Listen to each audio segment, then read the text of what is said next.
but now we speak to them, and I'm so happy. There was a deal that two smart people, plus, they have people on their staff too, but two smart people, two very smart people decided not to keep going with that war. That could have been a nuclear war. Those are two nuclear powers, big ones, big nuclear powers, and they decided that. So I was honored to meet him today. And if I can, Mr. Beaver, sir, and for anyone who may want to answer, how has the travel ban from certain countries affected fans maybe coming in for the games, or is that not a consideration? Johnny, at all? go ahead. Yeah, no, it's not a concern for us. For the games now in the Club World Cup, everything has been done in a very smooth way. We have an excellent collaboration, of course, with the president, but with the task force in particular. For next year, the World Cup, we have one more year to work, and the learnings that we have this year with the Club World Cup, which is historic. I say this to all the Americans because it's the first ever Club World Cup, and it's played in the United States of America. So the learnings we'll have for this will apply to next year. And they're largely sold out, so But I don't know. everything is great. I don't think he's too worried about the travel ban. He doesn't know what the travel ban is, I don't think. Johnny, tell me what the travel ban is. He doesn't know what it is. He's largely sold out. Like tonight is totally. I've had friends, they heard about this meeting. They said, can you give me tickets? I don't know if I can get tickets. He won't give them to Well, me. we can speak Maybe about it. John will give them to me. Yeah, please. Mr. President, two questions, if I could. One about Iran and then one domestically. With Iran, what's your message to Americans, both here and abroad, who are not only concerned about the U.S. potentially getting involved in another conflict in the Middle East, but worry about the potential for retaliation here at home? Yeah. Well, I don't want to get involved either, but I've been saying for 20 years, maybe longer, that Iran cannot have a nuclear weapon. I've been saying it for a long time. And I think they were a few weeks away from having one. And they had to sign a document. I think they wish they signed it now. It was a fair deal. And now it's a harder thing to sign, It's a lot of water over the dam. But, it's very, I say it very simply.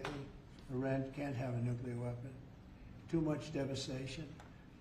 And they'd use it, I believe they'd use it. Others won't use it, but I believe they'd use it. So that's it. It's very simple as far as I'm concerned. They can't have a nuclear weapon. And then domestically, Missouri Senator Josh Hawley came out this week as the lead sponsor of the bill to raise the federal minimum wage to $15 an hour. It stands out because he's a Republican. There's still 20 states that have it at $7.25.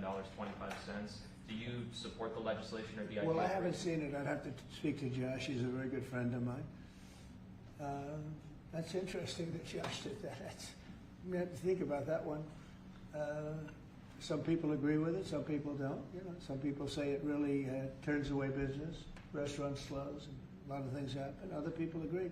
I'd have to speak to Josh. He's a good guy.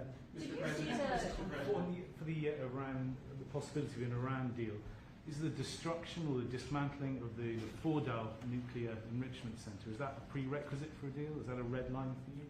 No, it's just something that people talk about having. We're the only ones that have the capability to do it, but that doesn't mean I'm going to do it at all.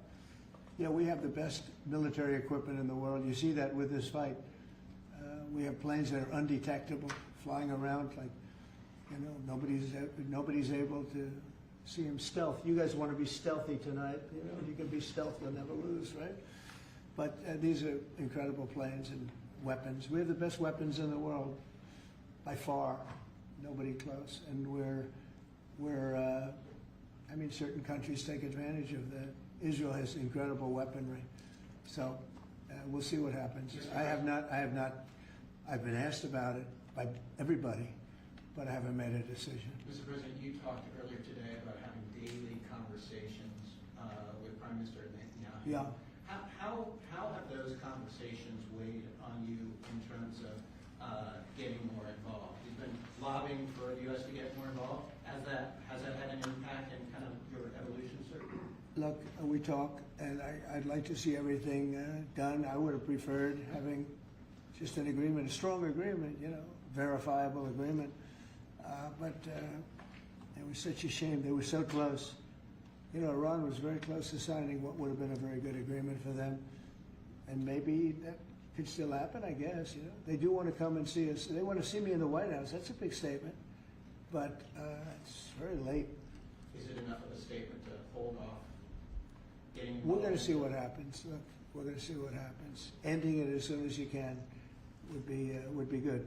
Have you closed the door on meeting with them? No?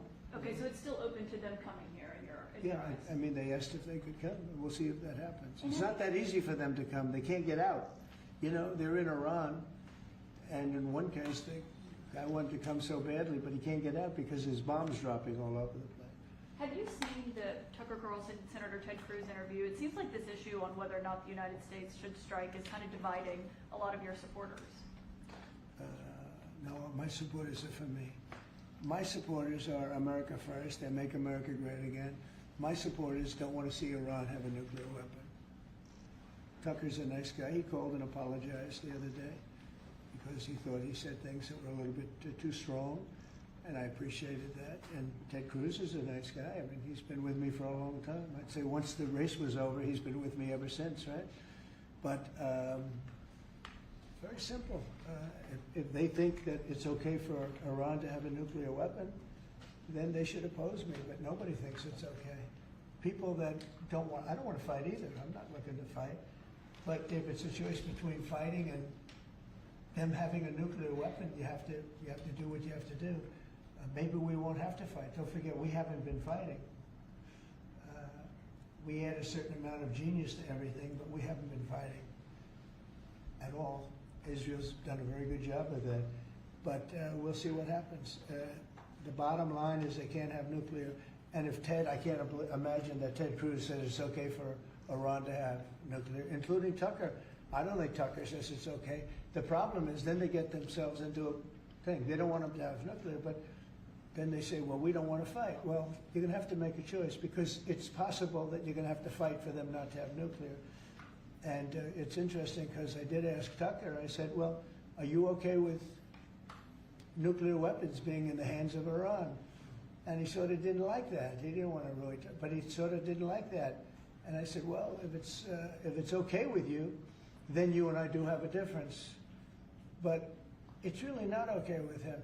Therefore, you may have to fight, and maybe it'll end, and maybe it'll end very quickly. But there's no way that you can allow, whether you have to fight or not, you can allow Iran to have a nuclear weapon because the entire world will blow up. I'm not going to let that happen. Mr. President, on the southern You had a border, bit of a row with President Emmanuel Macron of France the other day at the G7. No, it sounded like. he's a nice guy. Look, he said I was going back home to make a ceasefire. Not a ceasefire. We're long beyond ceasefire. And I said, why do you say that? Why would you say ceasefire? It's a bad term to use. Because a ceasefire means like everything's going swimmingly, we'll take a little time off. It's not. We're not looking for a ceasefire. We're looking for a total, complete victory. Again, you know what the victory is. No nuclear weapon. Mr. President, So I thought it was a very badly worded statement by him, and obviously I let him know that. on the southern border, you've had record low numbers for the month of May, 95 apprehensions, 0 releases, compared to that of the previous administration exactly a year ago, more than 60,000 releases. What do you attribute that success to? I like you. Who are you with? Turning Point USA, sir. Well, they're very good. Turning Point. Charlie, very good. That's what I call a good question, fellas. 1 out of 10, John. 1 out of 10, but that's a really good question. No, we had record good numbers on the border. And people are coming in, but they have to come in legally. Like some of these guys behind me, they have to come in legally. And if they come in legally, we want them. They have to say they love America, they love our country. And if they can't say that, we don't want them.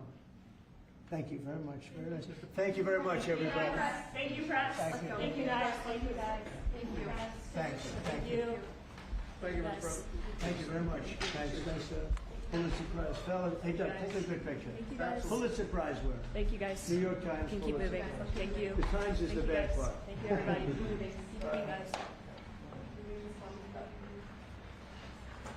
Thank you.